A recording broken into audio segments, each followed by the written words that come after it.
Hello friends, welcome to my channel. તો આજે હું તમારી જોડે શેર કરીશ કાચી કેરીનું શરબત. ચલો સ્ટાર્ટ કરીએ. તો એના માટે મેં એક નંગ કેરી લીધી છે, જેને મેં છોલી અને નાના ટુકડા કરી લીધા છે.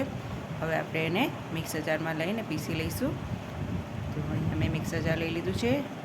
એની અંદર આપણે બધી કેરીના ટુકડા નાખી દઈશું. હવે આપણે એની અંદર 10થી 12 પુદીનાના પાન લઈ લઈશું.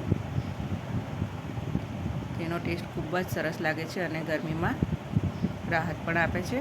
શેકેલા જીરાનો પાવડર છે, સંચળ 1 ચમચી અને ખાંડ 1 નાની વાટકી લીધી છે. હવે થોડું જરૂરિયાત મુજબ પીસાય એ રીતે થોડું પાણી લઈશું, 1 કપ જેટલું, અને આપણે એને પીસી લઈશું.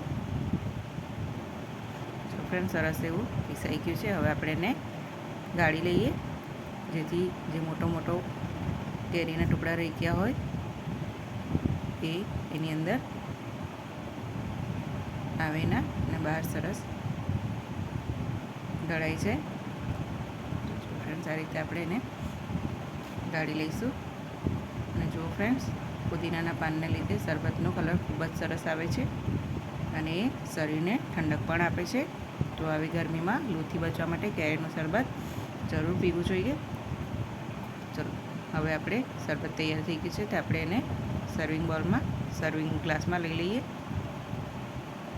તો મેં બરફના ટુકડા લઈ લીધા છે ગ્લાસમાં, અને આપણે જે શરબત તૈયાર કર્યું છે એ લઈ લઈશું.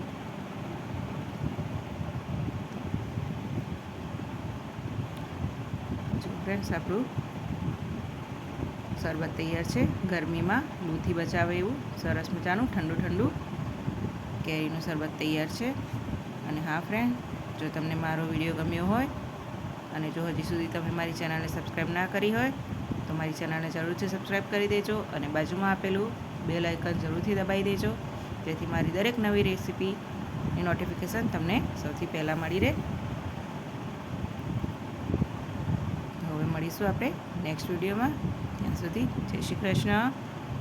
અને તમે પણ જરૂરથી આ ઉનાળામાં આવું કેરીનું ઠંડુ શરબત જરૂરથી બનાવજો.